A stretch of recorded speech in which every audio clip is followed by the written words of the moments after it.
এই যে কার্যক্রমগুলো ঘটেছে, এই কার্যক্রমগুলোর বিপরীতে বিএনপির প্রতিবাদ কোথায়, আপার প্রতিবাদ কোথায়? আপা রাস্তায় নেমে জিজ্ঞেস করছেন সরকারের কাছে? জিজ্ঞেস করেন নাই তো, আপা খালি প্রশ্ন করেছেন টকশোতে। অথচ আমি আপনাকে একটু স্মরণ করাই দিই, এই যে আওয়ামী লীগ নিষিদ্ধের যে আন্দোলন, আপনি একটু স্মরণ করেন তো এই আন্দোলনটা কোনটাকে বেস করে শুরু হয়েছে? এই আব্দুল হামিদ যে দেশ থেকে চলে গেল, এটাকে কাউন্টার করা, এটার জবাব চাওয়ার ক্ষেত্রেই কিন্তু, জবাব চাওয়া থেকেই কিন্তু এই আন্দোলনের শুরু হয়েছে। কাজেই আপনি যেই বাইনারিতে আমাকে ফেলতেছেন, আপনি যেই প্রশ্ন আমাকে করতেছেন, ওই প্রশ্নে আপনি জর্জরিত। আপনাকে উত্তর দিতে হবে যে আপনি কেন আব্দুল হামিদ পালায় যাওয়ার পর রাস্তা নামেননি। আমরা তো ইন্টারিমের কাছে জবাব চেয়েছি, আমরা তো ইন্টারিমের কাছে আমরা স্লোগান দিয়ে বলেছি যে ইন্টারিমকে এটা জবাব দিতে হবে। ইন্টারিম ইন্টারিম জবাব দিতে আর ঊর্ধ্বের কোনো সরকার না। ইন্টারিম আমাদের কাছে অ্যাকাউন্টেবল। কাজে ইন্টারিমকে এই প্রত্যেকটা যে যতগুলো নাম আপা উল্লেখ করেছেন, এরা তো আমাদের কেউ বন্ধু না। আপাদের বন্ধু হইতে পারে, আমি জানি না, তা আমাদের তো কেউ বন্ধু না। আপা যদি বিএনপিকে রিপ্রেজেন্ট করে থাকেন, তাহলে মির্জা ফখরুল আজকে যেটা বলছেন যে সারা দেশের মানুষ আওয়ামী লীগকে চায় না, তাহলে আমি এই প্রশ্নটা করতে চাই, তাহলে মির্জা ফখরুলকে কোন দেশের মানুষ বলে দিয়ে গেছে যে আওয়ামী লীগকে তারা চায় না? মির্জা ফখরুলের কাছে যেই জনগণগুলো, যেই মানুষগুলো বলে দিয়ে গেছেন, আমাদের কাছেও সেই জনগণ, সেই মানুষরাই বলে। দুইটা প্রশ্ন। আপনি আমাকে বলেছেন যে এক সেকেন্ড, আপনি আমাকে বলেছেন আওয়ামী লীগ আমার বন্ধু হতে পারে। আচ্ছা, যেহেতু আপনি আমাকে একটু ব্যক্তিগতভাবে প্রশ্নটা করলেন, আমি আপনাকে একটা ব্যক্তিগত প্রশ্ন করি। আপনার বয়স কত? না, আমি এই প্রশ্নের উত্তর আপনাকে দিচ্ছি না। আচ্ছা, আপনার বয়স যদি আমি ধরেও নেই 30, ম্যাক্সিমাম 30, আপনার বয়স যখন 13 ছিল তখন থেকে না আমাদের এই যাত্রা শুরু হয়েছে। তো আপনারা 36 দিন আওয়ামী লীগের বন্ধু হয়েছেন না শত্রু হয়েছেন না কি হয়েছেন বলতে পারবো না, তবে আমরা মনে করি বাংলাদেশে ভিন্ন মতের রাজনীতি থাকতে হবে, এবং ভিন্ন মতের রাজনীতির কোএক্সিস্টেন্সটার নামই হচ্ছে গণতন্ত্র। কোন ভিন্ন মত এটা? সেটা ভিন্ন মতটা কোনটা? সেটা সেই ব্যাখ্যা তো আপনাকে আমি দেব না। এটা তো টকশোর ব্যাখ্যা দিবেন আপনি। আপনার বয়স যেমন আপনি বলছেন, এটা তো ব্যক্তিগত প্রশ্ন, আমি সেটা কেন দিব? ব্যক্তিগতভাবে বলবেন আওয়ামী লীগ আমার বন্ধু হতে পারে। আমার বয়স কত? আপনি যেমন বলতে পারেন আওয়ামী লীগ আমার বন্ধু হতে পারে, এটা মিডিয়াতে জিজ্ঞাসা করতে পারেন আমার বন্ধু হতে পারে। আওয়ামী লীগের ডিসকাশনে আপনাকে প্রশ্ন করতেই পারি যে আওয়ামী লীগের ডিসকাশনে আমি জিজ্ঞাসা করতে পারি সম্ভবত তখন থেকেই আমাদের এই যাত্রা। আর ইন্টারিমটা জনগণ এটার উত্তর দিবে। ইন্টারিমটা কে? মাহফুজ সাহেব আর আসিফ সাহেব আর নাহিদ সাহেব কয়েকদিন আগ পর্যন্ত ইন্টারিমের অংশ ছিল না?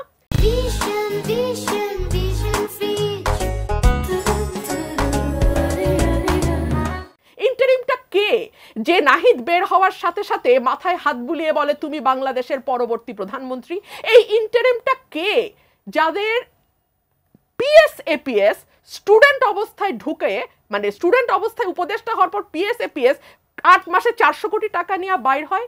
এই ইন্টারিমটা কারা? ইন্টারিমটা আসলে কাদের নিয়ে হয় যে ইন্টারিমের প্রধান আমাদের এনসিপির নেতাদের পিছনে হাত দিয়ে বলে, বিদেশি গণমাধ্যমকে সাক্ষাৎকার দিয়ে, যে তোমরা যদি দেশের ভার না নাও তাহলে তো এই জুলাই স্পিরিটটা পানিতেই ডুবে যাবে। এই ইন্টারিমটা আসলে কারা ভাই? এই ইন্টারিমটা আসলে কারা? নিশ্চয়ই জানি না, বুঝতে পারছি না ইন্টারিমটা কারা।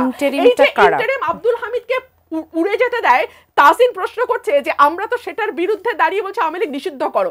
একজন অপরাধীকে অপরাধীও বাদ দেন, ওনার নামে মামলা আছে কি নাই?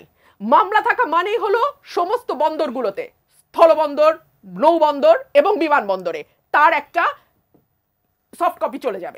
এবং নিষেধাজ্ঞা ছিল।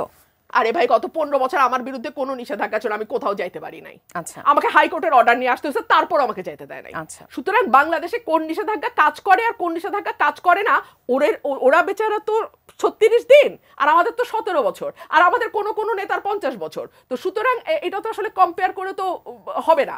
সো এই যে বিমানবন্দর পার হওয়া না হওয়া যে সরকারের ইচ্ছাধীন, এগুলোর ভুক্তভোগী তো আমরা। সো আব্দুল হামিদ যাচ্ছে এনএসআই ডিজিএফআই এর অনুমোদন নিয়ে, বরখাস্ত হয় পুলিশ কর্মকর্তা।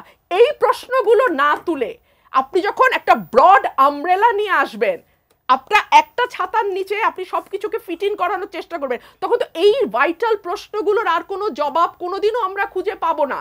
এবং এই ব্রড স্পেকট্রামের ছাতার নিচে সবাই ঢুকতে তারপরে দেখা যাবে আসল যে প্রশ্নগুলো ওঠার কথা রাজনীতির মাঠে, সেই প্রশ্নগুলো হারিয়ে যায়।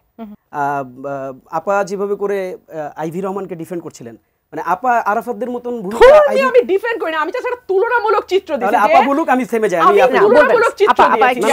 হামিদ পার হয়ে যায়, তাহলে ওই রাতেই কেন আবার তাকে গ্রেফতার করা হলো? না, আপা বলুক, শেষ হলে তাহলে আমি আপনি তুলনামূলক চিত্র দিছি। তাহলে আপনি বলেন, তাসিন বলবেন। মানে আপনি যদি সুযোগ আমরা খুব বেশি সময় পাবো না কিন্তু এই অংশে। আচ্ছা, দেখেন আমি কোন ইন্টারিম আপনি রাস্তা নিয়ে প্রশ্ন করেন না কেন?